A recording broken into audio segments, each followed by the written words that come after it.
নমস্কার বন্ধুরা, আশা করি ভালো আছেন।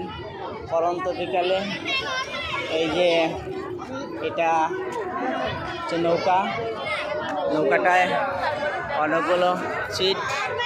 দেখেন এই নৌকায় পাক খাইতে ভালোই মজা লাগে। নৌকায় ওঠার জন্য যাত্রীরা দেখেন সিরিয়াল লেগেছে, অবশ্যই এই নৌকায় উঠবেন। দেখেন এই যে প্রিয় দর্শক, দেখেন কি সুন্দর দেখা যাচ্ছে। এই নৌকায় উঠলে অবশ্যই মজা লাগবে। দোতলাও দেখছি, অবশ্যই দোতলা নৌকাটা, এটা দোতলা নৌকা আমি প্রথম দেখলাম, দেখতে ভালোই লাগে। দেখেন প্রিয় দর্শক, হয়তো দর্শকবৃন্দ এখন উঠবে, কেবল ঘোরানো শেষ হয়েছে, সবগুলো নেমেছে। দেখেন এই মেলায় খুব ভালো।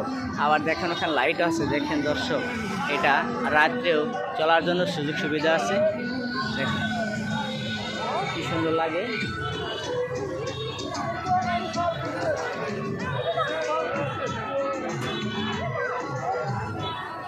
বিভিন্ন ধরনের আনন্দ বিনোদনের আইটেম আছে এখানে। অবশ্যই কাজীপুর মেঘাই ঘাটে বাচ্চাদেরকে নিয়ে আসবেন। খাবার সুযোগ সুবিধাও আছে, সব দিক দিয়ে সুযোগ সুবিধা আছে, নিয়ে আসতে পারেন। এই যে এখানে ফুচকার দোকান আছে, বিভিন্ন আইটেমের খাবার আছে এবং বাচ্চাদের আনন্দ বিনোদনের জায়গা। বাচ্চাদেরকে নিয়ে অবশ্যই বিকালবেলা আনন্দ বিনোদনের জন্য মাঝে মাঝে নিয়ে আসবেন। মাঝে মাঝে নিয়ে আসলে কি হয়, বাচ্চাদের মন শারীরিক দুটাই ফ্রেশ হয় এবং বাচ্চাদেরকে খুব আনন্দ দেওয়ার জন্য এইগুলি যথেষ্ট। থ্যাংক ইউ, ধন্যবাদ।